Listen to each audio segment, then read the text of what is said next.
Good morning, everyone. Welcome back. It's UG3 here with another video. As promised, every year. The past 3 or 4 years, we've been doing March Madness videos.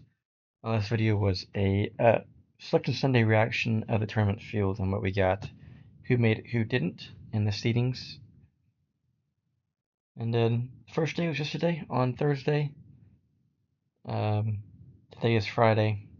Second day is going to start here in I think about 30 or 40 minutes. But today we're going to be discussing the first round. Just kind of a precursor to the first day. Already off the first day, we are less than 1% correct brackets. I believe off the first game, we were at 50%. After the first three-ish games, we were under 20%. So already well refreshed. I believe last year at the end of day one, there were no perfect brackets left. So the first game was Creighton Louisville. This game was the first game which caused us to go to about 50%. Louisville, what an amazing season for Louisville. Last year they they won 5 games in total. This year, under the new head coach, don't really remember his name, uh, incredible turnaround, and went to the, doesn't really show their record, does it? But they went to the ACC championship game. Played Duke, was up at the half, and then Duke blew them out in the second half. Ranked number 10 in the nation, but only got an 8 seed. Very good guard play. But they played Creighton. Creighton is a good defensive team. Ryan Kalkbrenner is a fifth-year senior, uh, white dude, very good defender, good on offense. One of the last of their big team that people thought were gonna maybe win a championship. Kind of always underperformed. Creighton has in the tournament. This year they upset quote unquote Louisville. Although I don't really call 8-9 seeds an upset because actually 9 seeds I think win this matchup 54% of the time, so they win more than they lose. 9 seeds do. But Creighton played a great game. I think they were up 24 at once. Louisville kind of came back towards the end, but just wasn't enough. Louisville, only a really good shooting team, shot horrendously from three. As you can see, they shot only 27%, 8 of 29. Um, Only 10 assists. This guy, Hepburn, normally pretty good. Just didn't have a good game. Kalkbrenner had a great game, though. He had 14 points, but his defensive presence was a lot more because it's so hard to drive on there and get in there because either he's blocking your shot or he's making you make a bad shot. He has a very good defensive presence down low. Creighton pulls up the upset. Then got High Point and Purdue. This game was pretty close for most of the game. Purdue would build a lead to about 10. High Point would bring it back within maybe one possession, and then Purdue would push it back out again. But at the end, it was too much for High Point. Purdue, I think, lost like 5 games in a row. We're not in a good shape coming into this tournament, but they won the game here against a very tough High Point team, 13 seed. They're all American. Where is he at? Smith had 20 points. Number 4 had 21 points. He was our savior because he shot 10 of 16. That's really impressive. They were putting everything through him on a pick and roll option. He had a big game for them. Montana and Wisconsin that pulled some upsets on Michigan State and then went to the Big Ten championship game. They're a 3 seed. Coming out of nowhere, 3 seed. I didn't think they were good this year, but all of a sudden they came out of nowhere facing 14 seed Montana, and they pulled away late and ended up winning by almost 20 points. Great game by them. SIU Edwardsville. I actually know a coach, assistant coach here. Really cool guy. Has helped me actually get tickets to the Final Four in the past. Not his first time dancing, but I think it's this team's first time dancing. I'm not too sure. They played one-seeded Houston, and I think at one point it was like 25-9. An absolute blowout. but still really impressive to get to the tournament.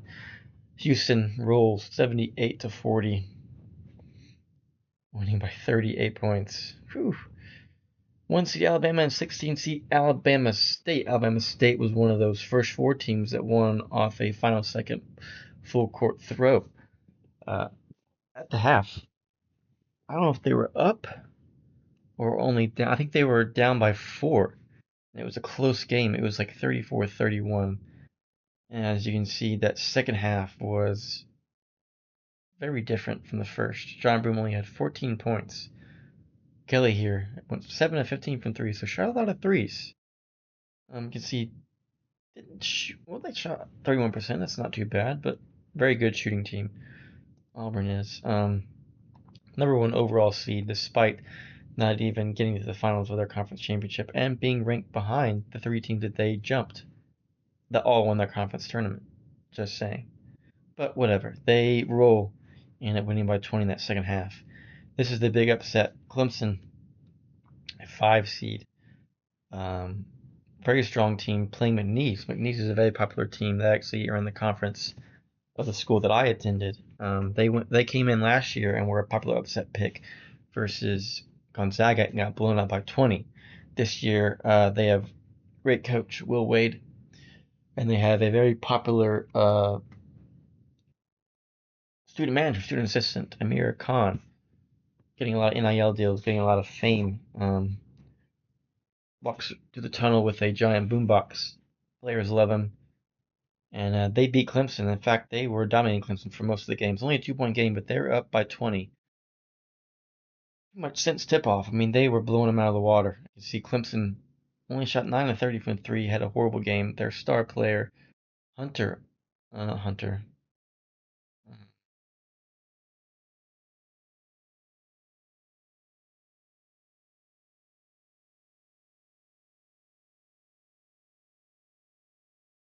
Yeah, it was Hunter. He had 21 points. He had, I think he had only 2 points at the half. I can see he kind of blew up in the second half, but Clemson was down for most of this game. They were down by 20 points for almost the entire game until the last maybe 5-10 minutes. And they came within 2 points, but it was too little too late. McNeese pulls up the us. After this game right here, we went from about, I'd say 30% correct to like 1% or 5%. It dropped. This was one of the big upsets. McNeese, it was the thing. I wanted to pick this upset so bad, but last year when they played Gonzaga, when they got blown out, I thought they didn't have it in them, and they beat the shit out of Clemson. So yeah, that's a big upset. Probably going to be the Cinderellas this year. They got a tough road ahead, but then we got BYU and VCU. VCU, last in the 11 seed, they went to the Final Four with Shaka Smart. That's what kind of propelled him to stardom as a coach, facing BYU, a 6 seed from the Big 12, who had a very, very good year. Blew out Kansas by, I think, 30 points at one point in the year. This was a close game. And then BYU pulled it out kind of late. They're a very good shooting team, I believe. Gonzaga and Georgia. This game was a blowout. Gonzaga has been to the Sweet 16 like 4 or 5 years in a row. Despite being in a very weak conference, a lot of people hate them because they're in a very small conference, but they still perform in March. They don't win championships, but they perform in March for sure. And they blew out Georgia from the SEC. The SEC, as we know, I think broke the record with 14 teams in the tournament. Already down 2. Georgia and Texas. Texas lost in the first 4. That should not have been a tournament regardless, but whatever.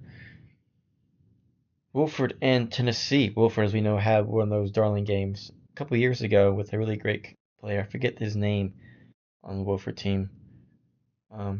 Great 3-point shooter. They beat Kentucky, I believe, in the first round a couple of years ago. They played Tennessee. It was kind of close-ish, and then Tennessee pulled it out late. Ended up winning by 15, 77-62.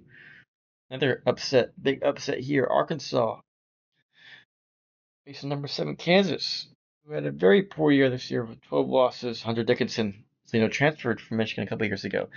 He's regretting that decision heavily, I bet, because Michigan just won the Big Ten. see right here, one right here, but we'll get into that a little bit. Arkansas, first year coach Calipari, who left from Kentucky,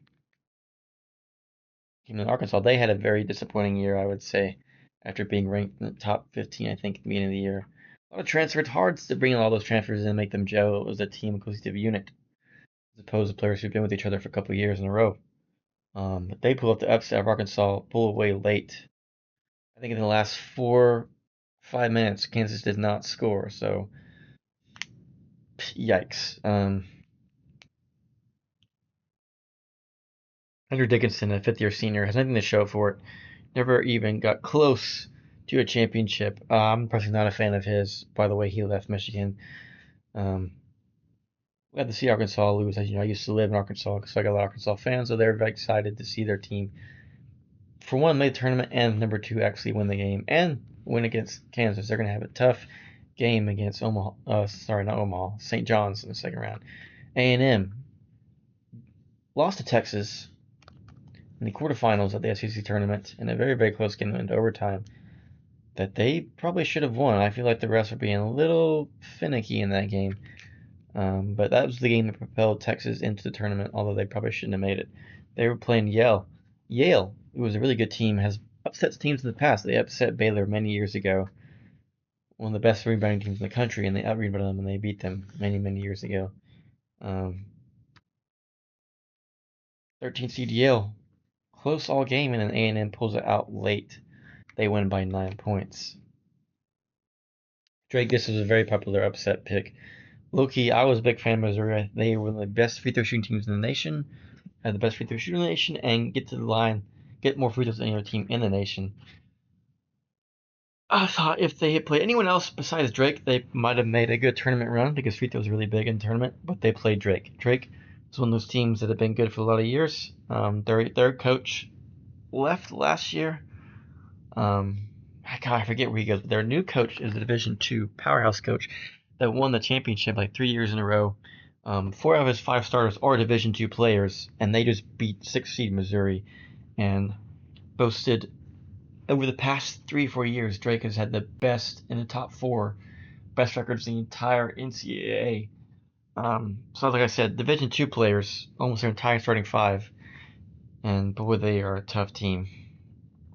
Only shot 10 3-pointers, which is very rare, and made half of them, so it's impressive. Not shoot free throw very well, though. Out rebounded Missouri, which is kind of shocking. Oh, where is he? Oh, Mitchell, good player. Sad to see them leave, but they're a good team. Skirt's one of the best players in the nation. 21 points, 8 of 11, 3 of 3 3-pointers. They actually were up by about 10, and then Missouri kind of was crawling back for a bit. I feel like this game ended up winning by 10. I feel like they should have probably won a little bit more. But Drake's a very, very dangerous team. They could be a Final Four Cinderella team if they wanted. Very dangerous.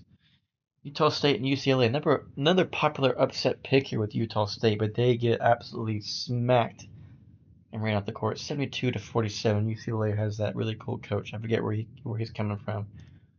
Remember back in the early of the year, they were really struggling, and the coach was like, "I can't get my players to play hard. What's going on?" He was kind of dogging them on social media. He was getting clowned for it, but here they are, blowing out Utah State, going into the second round. St. John versus Omaha. This game was close for the first maybe 15 minutes, and then as you can see, St. John's pulled away quick. He ended up winning by 30.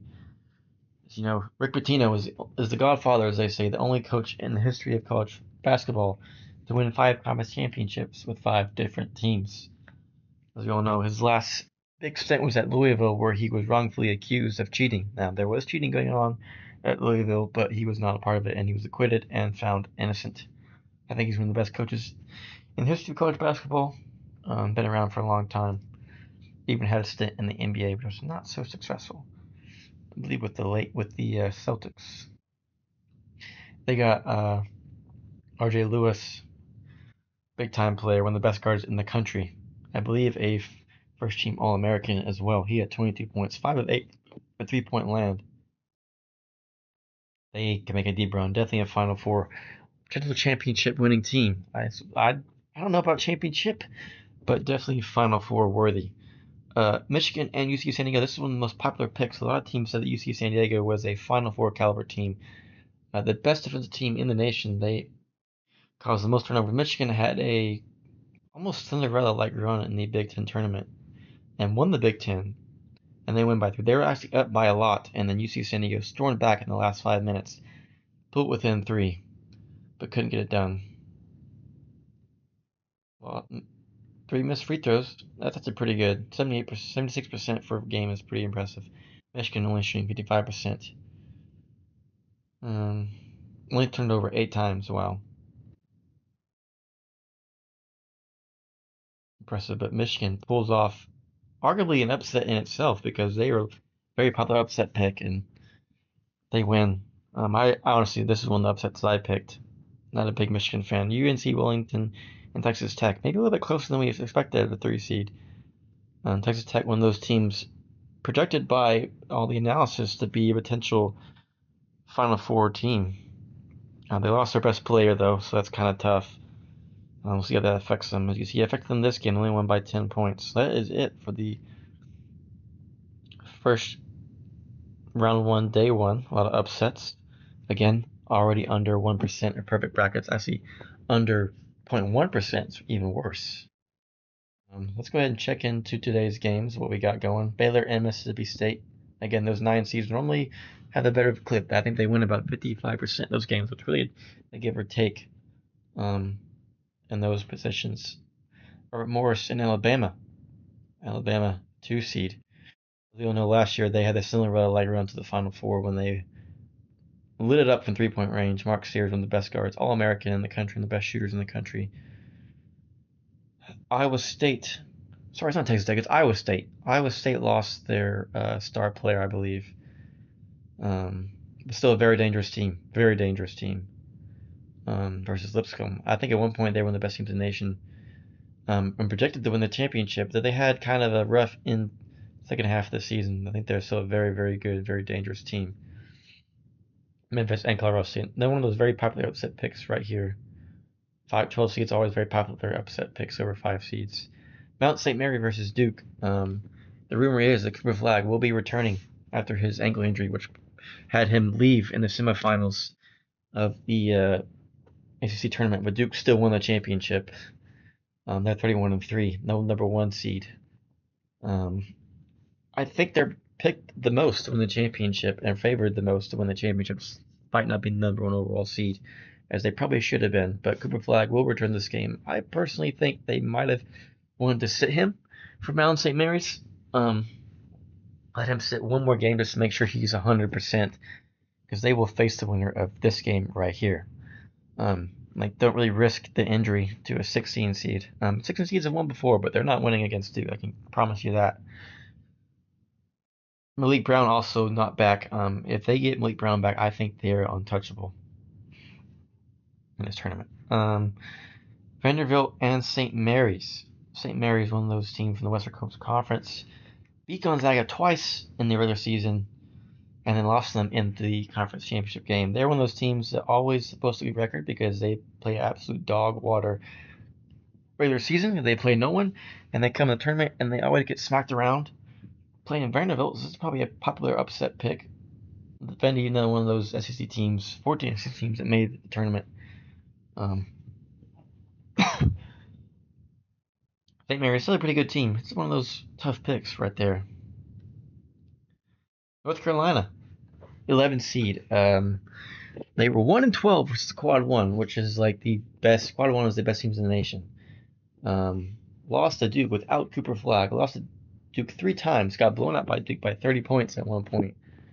And then in that conference championship game, they were down by 24 points and then stormed back by the help of the refs. I've never seen more blatant cheating by refs. I firmly believe that the NCAA called the refs and said, hey, you're going to start calling ticky-tack fouls all day long on Duke to get the Carolina back in the game. That's literally what happened. You can't say otherwise. You can't convince me otherwise that the refs weren't cheating, because they wanted Carolina to get that quad win and upset Duke to get in the tournament. But they got in anyways. As we all know, the chairman of the March Madness committee is from North Carolina. Now he said he has no qualm in it, but he did get a big payday from getting in, so they definitely paid their way in. But in the first 4 game against whoever they played, they beat them by 30 points and shot like 60% from three.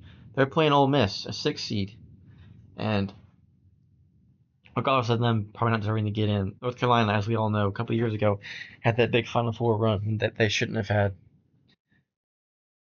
Championship run, excuse me. They are a very, very scary team versus Ole Miss. Very scary team.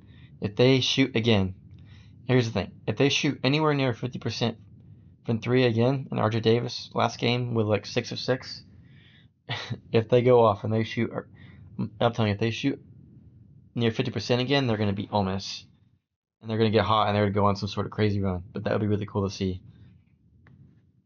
Even though I'm a Duke fan, but I honestly, as a Duke fan, I'm not a North Carolina hater. I want them to go. I want them to be very, very good, so that when Duke and North Carolina play, it's one of some of the best two teams playing. Not this.